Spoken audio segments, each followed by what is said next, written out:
Hello दोस्तों, अवर study notes channel में आपका स्वागत है। दोस्तों, जैसा कि हमने एक सीरीज को शुरू किए हुए हैं जिसके अंतर्गत इंडियन ज्योग्राफी के जो चैप्टर है, इंडियन ज्योग्राफी के चैप्टर को हम लोग मैप के सहारे बहुत ही आसान तरीका से समझते हुए और याद करते हुए आगे बढ़ रहे हैं। तो दोस्तों, आज उसी के अंतर्गत आज का मेरा चैप्टर है।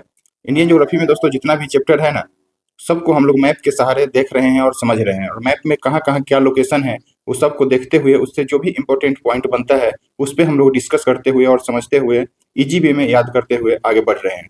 बहुत ही आप लोग का रिस्पॉन्स भी अच्छा आ रहा है, तो उसी को हम कंटिन्यू कर रहे हैं। और कंटिन्यू करने के अंतर्गत आज जो है दोस्त, आज मेरा आज का जो यह चैप्टर है, भारत का प्रमुख पठार।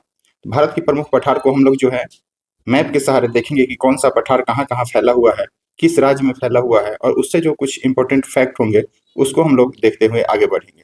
तो दोस्तों आइए हम इसकी शुरुआत करते हैं।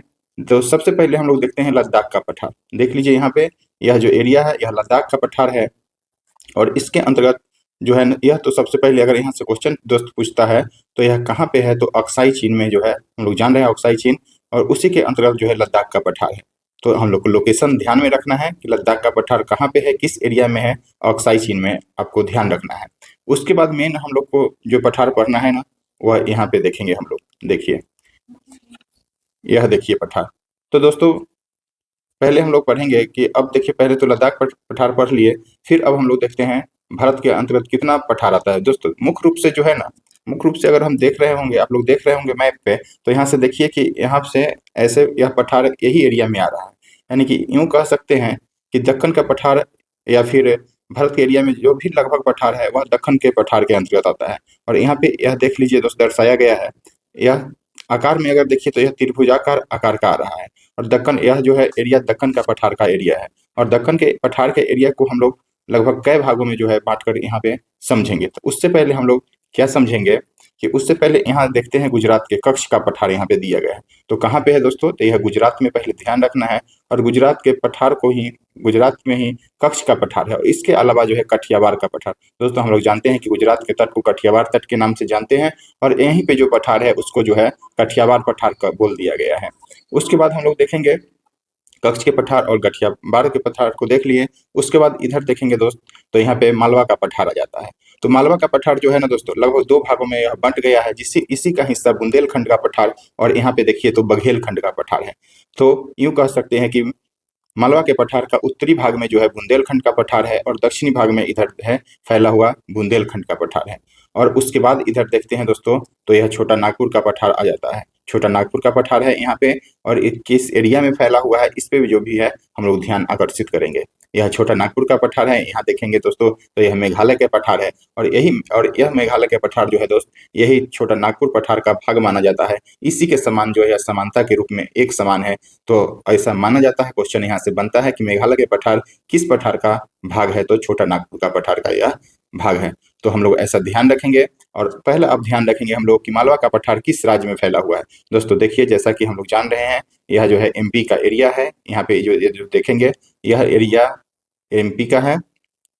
और एमपी के एरिया में हम लोग देख रहे हैं तो बुंदेलखंड का पठार है। और इसके ऊपर में देख रहे हैं दोस्तों, यह बघेल बुंदेलखंड का पठार यह कहाँ पे है, तो देखिए तो थोड़ा सा यूपी में भी सटा हुआ है। और इसके इधर में आप कह सकते हैं हरियाणा का एरिया भी है एमपी के अंतर्गत। यह जो है हरियाणा का एरिया है, और यूपी में यह भी सटा हुआ है। तो बुंदेलखंड खंड का जो है लोकेशन हम लोग को ध्यान में रखना है। ये दिल्ली का अंतर्गत भी आ जाएगा। दिल्ली का पठार या बुंदेलखंड का पठार को ही दिल्ली के पठार के नाम से, या फिर आपको हरियाणा के पठार भी बोला जा सकता है इसको। उसके बाद बुंदेलखंड का पठार देख लीजिए, यह पूर्ण रूप से एमपी में स्थित है। तो इसका लोकेशन एमपी में ध्यान रखना है। छोटा नागपुर की पठार की बात करें हम लोग, तो देख लीजिए दोस्त, ये थोड़ा सा जो है यह बिहार का एरिया है। आप इधर में आ जाएंगे तो यह थोड़ा सा छत्तीसगढ़ का एरिया है। और यहाँ मेन रूप से यह देखेंगे तो दोस्त, यह झारखंड का एरिया है। और थोड़ा सा यहाँ पे देखेंगे तो यह जो है बंगाल का है। तो यह कई राज्यों में दोस्त फैला हुआ है, जैसे बिहार, झारखंड, छत्तीसगढ़ और पश्चिम बंगाल के एरिया में जो है छोटा नागपुर का पठार फैला हुआ है। तो हम लोग को ध्यान में रखना है कि कहाँ कहाँ किस एरिया में यह फैला हुआ है। और जैसा कि हमने बताया कि मेघालय के पठार मेघालय में है, और मेघालय के साथ साथ देख लीजिए इसका नाम ही है मेघालय के पठार। और यह यहाँ से क्वेश्चन यही बनता है कि किस पठार का एरिया है, किस पठार का यह भाग है मेघालय के पठार, तो छोटा नागपुर का पठार का यह भाग है। उसके बाद हम लोग पढ़ेंगे ना दोस्त दक्षिण के पठार के बारे में। अब दक्षिण के पठार को जब हम देखेंगे, तो आप लोग ध्यान देंगे यहाँ पे दोस्तों। और पठार में जो है ना, हम लोग अभी पढ़े यह पठार को, तो मेन रूप से एक फैक्ट को और ध्यान में रखेंगे हम लोग। नर्मदा ताप्ती नदी जो है यही मालवा की पठार से आसपास से वह बहती है। और छोटा नागपुर की पठार में अगर हम बात कर लें तो कई सारी नदियां, जैसा कि आप कह सकते हैं स्वर्ण रेखा, महानदी, आपको फिर से स्वर्ण रेखा हो गया, महानदी हो गया, माही नदी हो गया, तो यह सब जो नदी है यह छोटा नागपुर के एरिया से होकर के बहती है। अब हम बात करते हैं तो दक्षिण की पठार। दक्षिण की पठार को मुख्य रूप से दोस्त यहाँ पे देखिए तो चार भागों में बांटा गया है। यह देखिए तो लगभग यह त्रिभुजाकार है, लगभग इसकी आकृति है त्रिभुजाकार है, और इसको जो है दक्कन का पठार के नाम से जानते हैं। दक्कन के पठार के नाम से जानते हैं, जिसको जो है दोस्त लगभग यहाँ पे देख लीजिए महाराष्ट्र का पठार, कर्नाटक का पठार और तेलंगाना का पठार और कारण्य के पठार, इसको जो है चार भागों में बांट करके पढ़ा जा रहा है। चार दक्कन के पठार को दोस्त चार भागों में बांट दिया गया है, जिसमें सबसे बड़ा अगर पठार आपसे पूछा जाए तो यह दक्कन का पठार का एरिया यहाँ पे आ गया है। तो इसमें देख रहे हैं यहाँ पे यह महाराष्ट्र का पठार, जो कि इसका लोकेशन ही महाराष्ट्र में है। आपसे पूछा जाएगा तो इस कुछ तो नहीं, महाराष्ट्र के नाम से ही स्पष्ट है, तो इसको यहाँ से इम्पोर्टेंट उतना नहीं बनता है। लेकिन हम लोग को इम्पोर्टेंट क्या है, तो यहाँ पे देख लीजिए आपका दंडाकरण्य, यहाँ पे देखिए यह जो है आंध्र प्रदेश का लगभग एरिया, आंध्र प्रदेश का एरिया वाले पठार को जो है दंडकारण्य क्षेत्र बोला जाता है, यानी कि दंडकारण्य पठार भी बोल सकते हैं। तेलंगाना का पठार दोस्तों यह तेलंगाना के एरिया में है, तो नाम से ही स्पष्ट है, और यह कर्नाटक का पठार है। तो दोस्तों ज़्यादा यह कुछ नहीं था, बस हम लोग को ध्यान में एक मैप मतलब माइंड में मैप रखना चाहिए कि कौन सा पठार कहाँ कहाँ पे है। ज़्यादातर यह पूछा जाता है आपसे दक्कन का पठार, फिर से आपसे यहाँ मालवा का, बुंदेलखंड का, छोटा नागपुर का पठार, यहाँ से रिलेटेड हम, और इसमें जो कौन कौन सी नदी बहती है, कौन कहाँ क्या है, सबको आगे हम लोग देखेंगे। अभी लोकेशन हम लोग ध्यान में रख लिए, इससे फैक्ट के रूप में आपको कुछ कुछ नया फैक्ट होगा, वह आपको पीडीएफ के रूप में प्रोवाइड करवाया जाएगा। देखिए यहाँ पे हम लोग देख लिए पठार को। अब देखिए वही चीज़ को जो हमने बताया है यहाँ पे लिखा गया है, देखिए दक्कन का पठार को मुख्य रूप से चार भागों में बांटा गया है, और यह लगभग 8 राज्यों में। तो हम लोग कहाँ कहाँ कौन कौन से राज्य में जो है फैला हुआ है उसको जो है हम लोग देख लिए हैं। आप लोग एक बार ठीक फिर से इस दक्कन के पठार को ध्यान में रखेंगे तो यह महाराष्ट्र में भी फैला हुआ है, और इधर महाराष्ट्र का यह एरिया है। उसके बाद इधर देखिए तो यह कर्नाटक में भी फैला हुआ है, कर्नाटक के बाद थोड़ा सा इधर आंध्रा में भी है, तेलंगाना में भी है, और तेलंगाना में और ऊपर में जाएंगे तो थोड़ा सा एमपी में भी है। तो ऐसे करके दोस्तों यह लगभग 8 राज्यों में, पूरा मिला करके दक्कन का पठार जो है 8 राज्यों में यह फैला हुआ है। तो ऐसा यही सब पॉइंट है, आप लोग एक बार देख लेंगे। और इसको जो है दक्कन के पठार को 4 भागों में बांट दिया गया है, जैसा कि हमने बता दिया आप लोग को मेन। और इसमें कुछ कुछ फैक्ट हो सकते हैं, जैसे कि आपको बता दें कि बुंदेलखंड का पठार देख लीजिए, सबसे प्राचीनतम बुंदेलखंड से निर्मित है। यह ज़्यादा ध्यान इसमें रखा जाता है। जैसे मेघालय के पठार, तो यह जो है छोटा नागपुर के पठार का हिस्सा है। तो जो हम लोग बता दिए हैं, बस इसमें मेन रूप से लोकेशन ध्यान रखना है, कहाँ पे क्या है। उसके बाद अगर इसमें देख लेना है एक बार, ध्यान इसको भी दे देना है। प्रायद्वीप की बेसाल्ट चट्टान से प्राप्त काली मिट्टी कपास की खेती और गन्ना की फसलों के लिए जो है अति उपयोगी है। प्रायद्वीपीय पठार की अगर बात करें दोस्तों, स्थलाकृति जल शक्ति उत्पादन के लिए अनुकूल मानी जाती है, क्योंकि अधिकांश प्रायद्वीपीय नदियां जो है यहाँ से होकर के बहती है। उसके बाद आपको बता दें कि यह पठार जीवाश्म ईंधन, खनिज पदार्थ के अन्य प्राकृतिक संसाधन से युक्त है, जिससे प्राकृतिक गतिविधियां का क्या होता है, लाभ पहुंचता है।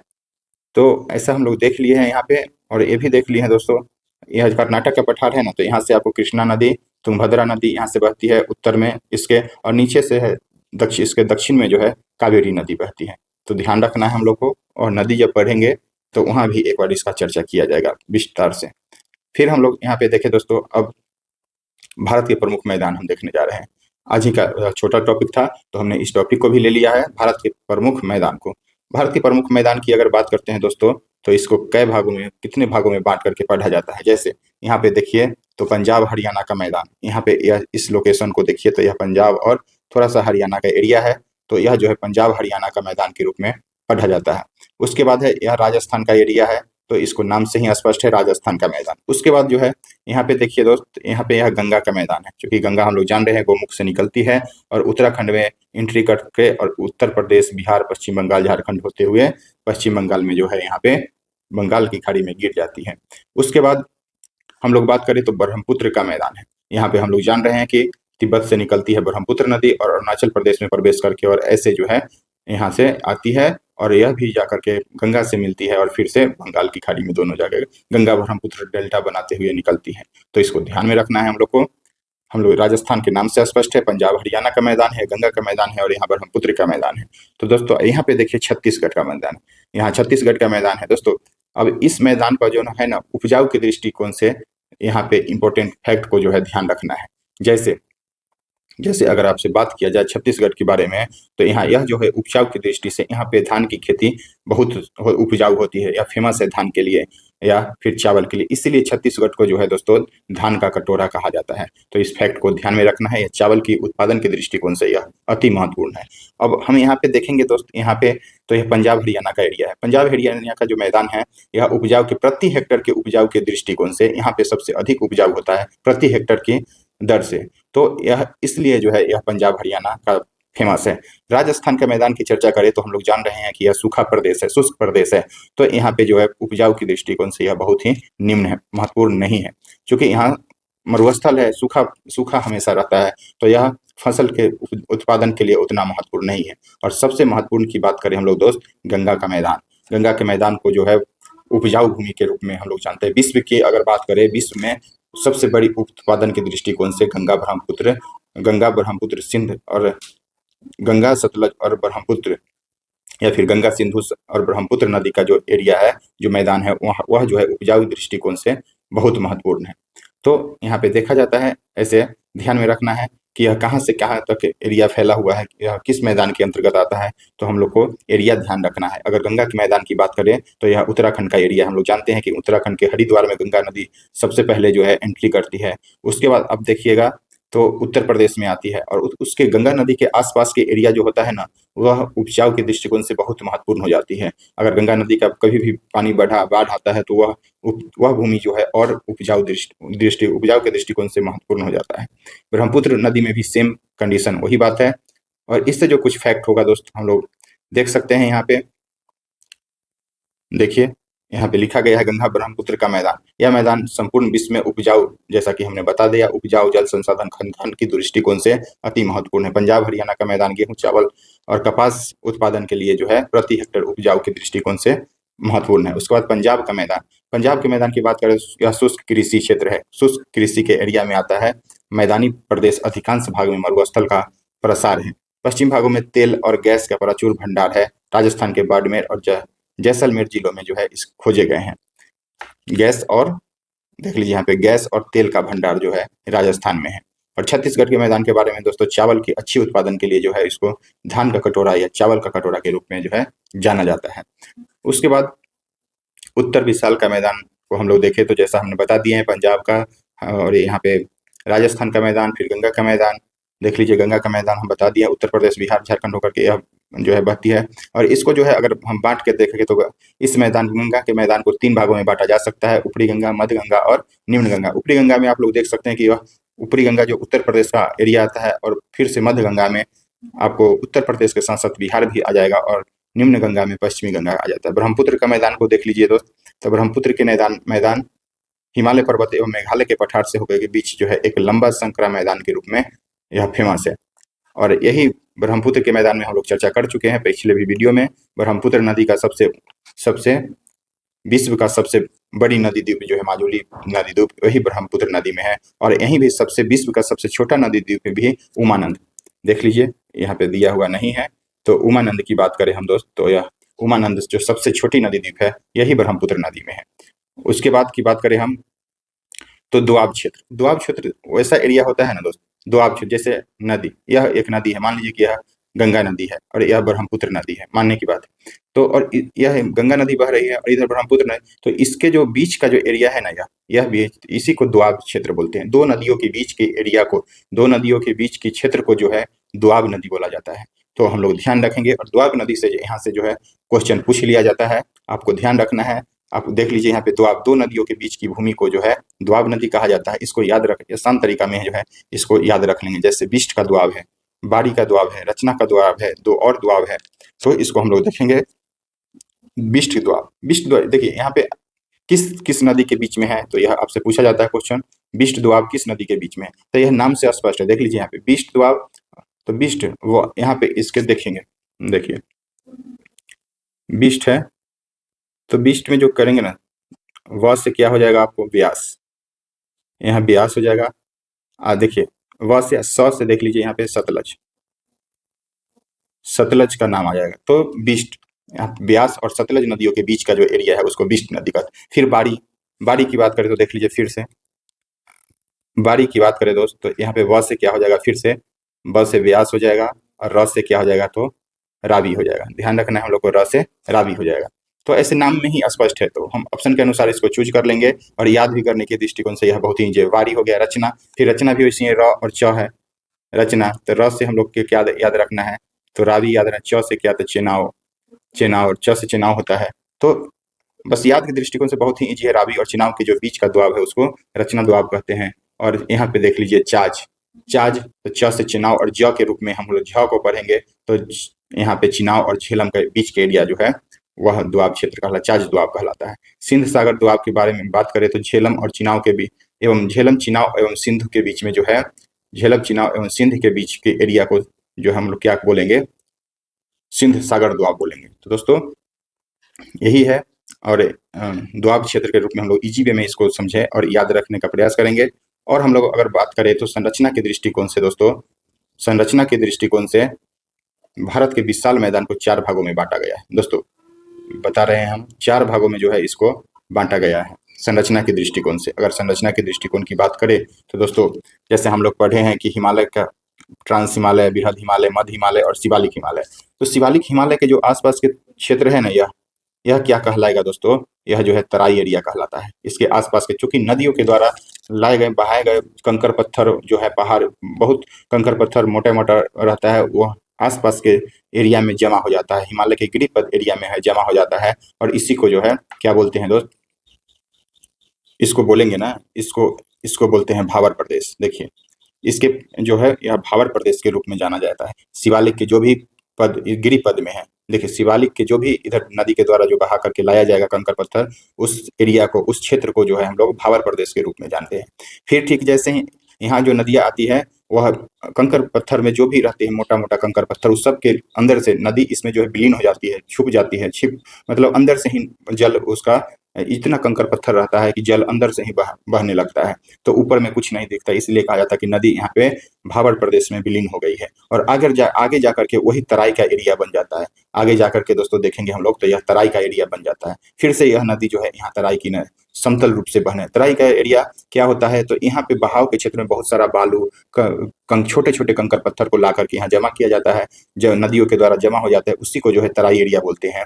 और नदी यहाँ पे बाहर निकल के फिर से जो है समतल प्रदेश में बहने लगती है। और समतल प्रदेश में जैसे ही एरिया में बहती है, तो उसी को हम लोग आगे जा करके फिर से 2 भागों में बांट देते हैं समतल एरिया के दृष्टिकोण से। तो अब नदियों की बहाव के दृष्टिकोण से 2 भाग में यहाँ पे और बांट देंगे, भावर प्रदेश और खादर प्रदेश। खाबर, बांगर और खादर। बांगर और खादर की बात करते हैं हम लोग। बांगर प्रदेश और बांगर प्रदेश उसको बोलेंगे दोस्त, यहाँ पे एक बार फिर से समझे, बांगर प्रदेश और खादर प्रदेश को हम लोग समझ लेते हैं अच्छे से। बांगर, देखिए बांगर जो है दोस्त, नाम से ही अगर देखेंगे तो नाम से ही स्पष्ट, बांगर और खादर, खादर प्रदेश। फिर जो है बांगर और खादर प्रदेश। बांगर प्रदेश उसको बोलते हैं जो नदी के द्वारा, जो आप लोग देखे होंगे, नदी के द्वारा बहा करके मिट्टी लाई जाती है या जल लाया जाता है नदियों के द्वारा। तो वहाँ पे कभी भी ऐसा प्रदेश जहाँ पे कभी भी नदी के द्वारा बाढ़ नहीं लाया गया, यानी कि कभी भी वहाँ पे बाढ़ आपको देखने को लिए नहीं मिलेगा, तो वैसे एरिया को जो है बांगर प्रदेश बोला जाता है। क्योंकि यहाँ कभी भी नदियों के द्वारा बाढ़ नहीं लाया जाता है, कभी भी यहाँ बाढ़ का पानी नहीं पहुँच पाता है, तो उपजाऊ की दृष्टिकोण से यह जो है बहुत अधिक महत्वपूर्ण नहीं होता है, क्योंकि यहाँ उपजाई बहुत कम होता है। इसमें सिंचाई करके और उपजाऊ किया जाता है, और सिंचाई करते करते लास्ट में जो है इसी एरिया में आपको रेह या कलई, जो आप लोग देखे होंगे जमीन पे कहीं कहीं उजला उजला टाइप के, नमक टाइप के बन जाता है, तो ऐसा एरिया का निर्माण यहाँ पे फिर से बन जाता है। खादर की बात करते हैं दोस्तों, तो नदियों के द्वारा यहाँ हर प्रति वर्ष नदियों के द्वारा बाढ़ लाया जाता है। नदियों का जल जो है इस प्रदेश में जो है प्रवेश करती है। आप लोग देखे होंगे, जानते होंगे कि जहाँ हर साल बाढ़ आता है दोस्तों, वहाँ का जो है उपजाऊ मिट्टी जो है बहुत उपजाऊ बन जाती है, और उसका पैदावार उपजाऊ, मतलब किसी भी फसल का जो है उत्पादन बहुत अधिक वहाँ होता है। अगर तो चूंकि पानी लाया जाता है, तो वहाँ बहुत ही उसमें मतलब जो उत्पादक पदार्थ है वह जल में घुलनशील होते हैं, और उस एरिया में जाकर के है पूरा में बीज अपना रूप ले लेते हैं। तो खादर प्रदेश ऐसा प्रदेश को कहेंगे जहां हर वर्ष बाढ़ का पानी पहुंचता हो और यह उपजाऊ के दृष्टिकोण से अधिक महत्व, यहाँ पे खाद देने का जरूरत नहीं पड़ती है, यह इतना उपजाऊ बन जाता है, इसलिए इसको खादर प्रदेश है। तो बांगर प्रदेश सीधे क्वेश्चन पूछता है, बांगर प्रदेश किसको बोलेंगे? तो पुरानी जलोढ़ मिट्टी को हम लोग बांगर प्रदेश के रूप में जानते हैं, और खादर प्रदेश वैसे नई जलोढ़ मिट्टी के रूप को हम लोग खादर प्रदेश, सबसे पुराना जो जलोढ़ मिट्टी हो गया उसको बांगर बोलेंगे, और नई जलोढ़ मिट्टी को खादर प्रदेश बोला जाता है। तो दोस्तों यह सब पॉइंट को ध्यान में रखना है हम लोग को, यही मेन रूप से फैक्ट है, आप लोग एक बार समझ लीजिए, उसके बाद जो है ध्यान में रख के याद कर लीजिए। उसके बाद हम लोग पढ़ते हैं भारत के तट एवं तटीय मैदान। तट एवं तटीय मैदान, तो जैसा कि दोस्तों हम लोग जानते हैं, यहाँ पे देखेंगे तटीय मैदान को। तटीय मैदान वैसे मैदान को बोलते हैं जो भारत के तट से लगा हुआ है। तो भारत का तट कहाँ से कहाँ तक है हम लोग जान रहे हैं, गुजरात से लेकर के और ऐसे आकर के यहाँ पे पश्चिम बंगाल तक के तट को हम लोग तटीय मैदान बोलते हैं भारत का। इसकी कुल लंबाई की दोस्त बात करें तो 6100 जो है इसकी कुल लगभग लंबाई हो जाती है। इसकी टोटल लंबाई 6100 के रूप में दिया गया है। आगे हम बात करें दोस्तों, यह 6100 तटीय रेखा की लंबाई अगर बात करें तो यह पुराना डाटा के रूप में 6100 इस बुक में दिया गया है, लेकिन उसके बाद 7516 भी हम लोग को ध्यान में रखना है। और एक नया डाटा अब आ गया है दोस्तों 2024 में। तो इसकी अगर कुल लंबाई की बात करें तो 11,098 जो है किलोमीटर इसकी लंबाई को हम लोग ध्यान रखेंगे। अब हम लोगों को मेन रूप से इसमें ध्यान क्या रखना है कि इस तटीय मैदान को अलग अलग जगह पे अलग अलग नाम से जो है जाना जाता है। तो कौन सा एरिया को किस नाम से जाना जाता है उस पर हम लोग जो है बात करने जा रहे हैं। अब देखिए यहाँ पे गुजरात से हम शुरू करेंगे। यहाँ पे दोस्तों हम जान रहे हैं कि यह जो है कच्छ का एरिया है, यह कच्छ का एरिया है, तो यह गुजरात का तट है। और हम लोग जान रहे हैं कि गुजरात का तट जो है भारतीय राज्य में सबसे लंबी रेखा जो है गुजरात तट का है। तो आइए हम इसको देखते हैं, इसको किस नाम से जानते हैं। गुजरात के तट को सब कोई जान रहे हैं, कठियावाड़ तट के नाम से जो है जाना जाता है। गुजरात के तट रेखा को हम लोग कठियावाड़ तट के जो है नाम से जाना जाता है। इसका विस्तार की अगर बात करें दोस्त तो यहाँ पे देखिए कच्छ का रण है और यहाँ पे दमन है। तो हम लोग बोल सकते हैं कच्छ की रण से लेकर के दमन तक का जो है एरिया है उसको कठियावाड़ तट के नाम से हम लोग जानते हैं। फिर आगे बढ़ते हैं दोस्तों, तो यह दमन का एरिया है। बस ऐसे ही हम लोग माइंड में सेट कर लेंगे कि कहाँ से कहाँ तक क्या है, तो ऐसे इजी हो जाता है याद करने में। तो दमन से लेकर के यहाँ पे देख लीजिए गोवा, दमन से लेकर के गोवा तक के तट को जो है दोस्त कोंकण तट के नाम से जानते हैं। यह देख लीजिए एरिया, यह कोंकण तट का एरिया है। और इसकी लंबाई की दोस्तों बात करते हैं आपसे, तो इसकी खास कर लंबाई पूछ लिया जाता है, तो 720 किलोमीटर जो है इसकी टोटल लंबाई हो जाएगी।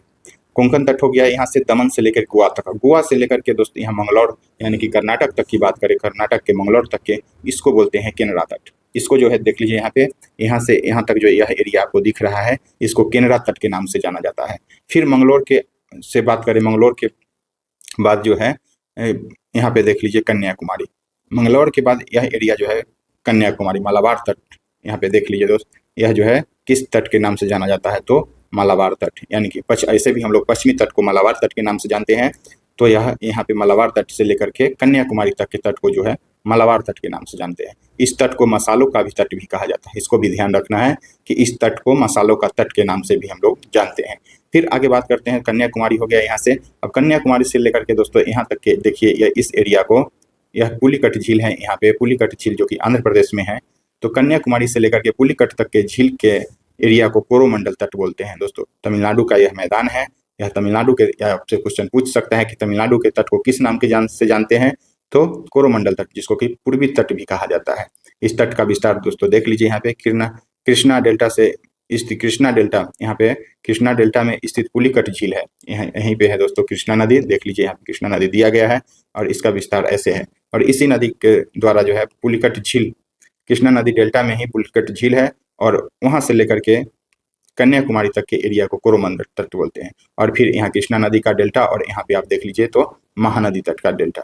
तो कृष्णा और महानदी तक के डेल्टा को उत्तरी सरकार के नाम से जानते हैं। यह जो है आंध्र प्रदेश का मैदान है, आप लोग देख लीजिए, यह तमिलनाडु का मैदान है और यह जो है आंध्र प्रदेश का मैदान है। और आंध्र प्रदेश के मैदान के तटीय भाग को क्या बोलते हैं, तो उत्तरी सरकार के नाम से जानते हैं हम लोग, उत्तरी सरकार। और इसका विस्तार की आप बात करें, कृष्णा नदी से लेकर के महानदी डेल्टा तक के क्षेत्र को जो है, या एरिया को क्या बोलेंगे हम लोग, कृष्णा नदी के तट और यहाँ पे मुहाना या महानदी डेल्टा तट के बीच का स्थित तट को हम लोग उत्तरी सरकार के नाम से जानते हैं। फिर अगर आपसे बात करें ऊपर हम लोग देखें तो यह महानदी का एरिया, महानदी डेल्टा तट और ऊपर में आपको देख लीजिए गंगा मैदान है यहाँ पे, और इसके पश्चिम बंगाल तक के एरिया को उत्कल तट के नाम से जानते हैं। तो यह उत्कल तट तट जो है दोस्त, यह एक बार जो है बिहार दरोगा में पूछा गया क्वेश्चन है। उड़ीसा के तट को किस उड़ीसा के मैदान तटीय मैदान को किस नाम से जानते हैं? तो उत्कल तट के नाम से जानते हैं। शायद इसी बार भी मेंस में 1275 के शायद मेंस में पूछा गया है, या फिर कहीं ना कहीं तो बस ये पूछा ही गया है, खासकर बिहार एसआई में यह क्वेश्चन पूछ लिया गया है, हमको याद है। तो उड़ीसा के तट को उत्कल तट के नाम से जानेंगे। हो सकता है इस बार आपसे उत्तरी सरकार पूछ लिया जाए, तो आंध्र प्रदेश के तटीय मैदान को उत्तरी सरकार के नाम से हम लोग जानते हैं। तो दोस्तों यहाँ पे देखिए उत्कल तट, इस सब को विस्तार से लिख दिया गया है जो हमने बताया आपको।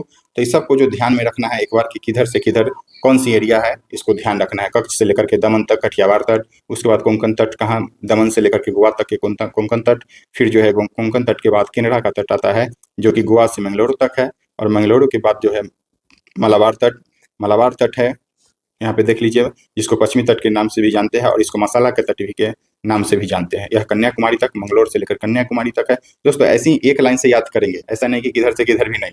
यहाँ गुजरात से शुरू करेंगे और आगे सीधे ऐसे बढ़ते जाएंगे। फिर जो है तमिलनाडु के मैदान को कोरोमंडल के बाद उत्तरी सरकार के बाद जो है उत्कल तट। तो ऐसे हम लोग ध्यान रखेंगे, इस मैप को माइंड में सेट कर लेंगे।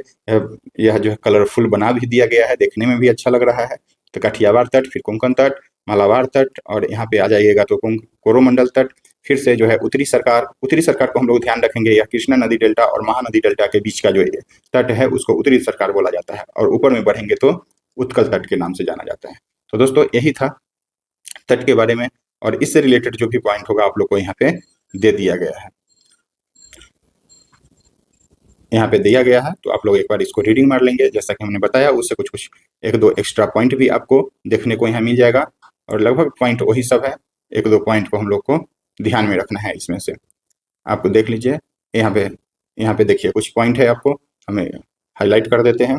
जैसे देखिए केनरा तट अधिक कटाव कोस्टल एरिया के नाम से, मतलब कोस्टल एरिया है वहाँ पे केनरा तट, जो कि आपको बताएं गोवा से लेकर के मंगलुरु तक केनरा तट के नाम से जाना जाता है। और यह किस लिए फेमस है दोस्त? केनरा का तट सी ग्रिड परियोजना के लिए यह फेमस है। यही सी ग्रिड परियोजना जो है यहाँ पे चलाई जाती है। कोंकण तट के बारे में बात करें तो इकोसिस्टम तट इसको कहा जाता है, और हॉट स्पॉट के लिए भी जो है यह फेमस है। उसके बाद बात करें हम, तो जैसा कि ऊपर में हम लोग पढ़े हैं, कठियावाड़ तट जो है ज्वारी, देख लिया, क्वेश्चन भी पूछ लिया गया। ज्वारीय तट जो है गैस हाइड्रेट तट के नाम से भी जाना जाता है। ज्वारीय तट को हम लोग जानते हैं कि ज्वारीय तट को पर एक बंदरगाह है जिसको कि दहेज बंदरगाह कहा जाता है, और उसको रसायन बंदरगाह के नाम से भी जाना जाता है कच्छ के तट को। तो ऐसा एक बार पीडीएफ पढ़ लीजिएगा आप लोग, तो कुछ आप लोग को पॉइंट यहाँ पे मिल जाएगा। यहाँ पे देख लीजिए मकरान का तट के बारे में चर्चा करें तो यह मकरान का तट को लवणीय तट के नाम से जाना जाता है, जो कि गुजरात राज्य में है, और यह नमक के उत्पादन के लिए जो है फेमस है। आपसे सीधे क्वेश्चन पूछ सकता है कि नमक के उत्पादन के लिए कौन सा एरिया फेमस है, तो मकरान का तट, जो कि कहाँ पे है, गुजरात में है। तो ऐसे करके दोस्तों याद रखना है। उत्कल तट जो भी सब बता दिए हैं हमने। तो दोस्तों आज के लिए इतना ही है, आज यही सब पॉइंट था। हमने यह लंबा टॉपिक था, इसको देख लिए मैप के सहारे, एक बार आप लोग पीडीएफ पढ़ लीजिएगा। तो उम्मीद करते हैं कि यह ज़्यादा से ज़्यादा आप लोग को ध्यान में आ जाएगा। तो अच्छा लगे तो आप लोग लाइक शेयर सब्सक्राइब जरूर से जरूर कीजिए। उम्मीद करते हैं कि आप लोग को यह वीडियो पसंद आएगा। और दोस्तों हम एक सूचना बता रहे हैं, जो कि टेलीग्राम चैनल माध्यम से क्विज शुरू हुआ है, 3 अक्टूबर से शुरू है। उसको हम 45 दिन में पूरा सिलेबस कवर कराने की बात कहे हैं, और उस टारगेट पर काम चल रहा है। और टारगेट हम रोज होमवर्क सीरीज में देते हैं, होमवर्क दिया जाता है, और उसको रात में 9 बजे टेस्ट के रूप में क्यूज के माध्यम से, टेलीग्राम क्यूज के माध्यम से जो है उसको टेस्ट के रूप में लिया जाता है। तो अगर आपको टेस्ट देना है, अपनी तैयारी को मुकाम पे पहुंचाना है, तो आप मेरे टेलीग्राम चैनल से जुड़ सकते हैं और उसका लाभ उठा सकते हैं। बहुत सारे लोग जुड़े हुए हैं और उसका लाभ उठा रहे हैं। तो आप लोग को भी अगर जुड़ना है तो टेलीग्राम का चैनल आपको डिस्क्रिप्शन बॉक्स में लिंक मिल जाएगा, तो उससे जुड़ करके आप टेलीग्राम में जुड़िए। और उसमें हम 45 डेज में, टोटल 45 डेज में, और कैसे कैसे हम करवाएंगे 45 डेज, वो भी एक वीडियो के रूप में आपको मेरे यूट्यूब चैनल पे उपलब्ध है, आप वीडियो देख सकते हैं। 45 डेज में जो है पूरा सिलेबस आपको कवर करवाया जाएगा। उसमें अभी Lucent, railway speedy, current affair speedy, यह 3 बुक को फॉलो किया जा रहा है, और उसको लेकर के पर डे के हिसाब से आपको टारगेट दिया जाता है। उतना दिन भर में पढ़िए, और आज रात में जो है अपने आप को आंकिए कि हम कितना पढ़े हैं और उससे कितना गेन किए हैं, कितना मेरे माइंड में है। तो दोस्तों आप जुड़ सकते हैं टेलीग्राम से, फ्री ऑफ कॉस्ट है, कोई उसका चार्ज नहीं है। तो आज के लिए दोस्त इतना ही, धन्यवाद।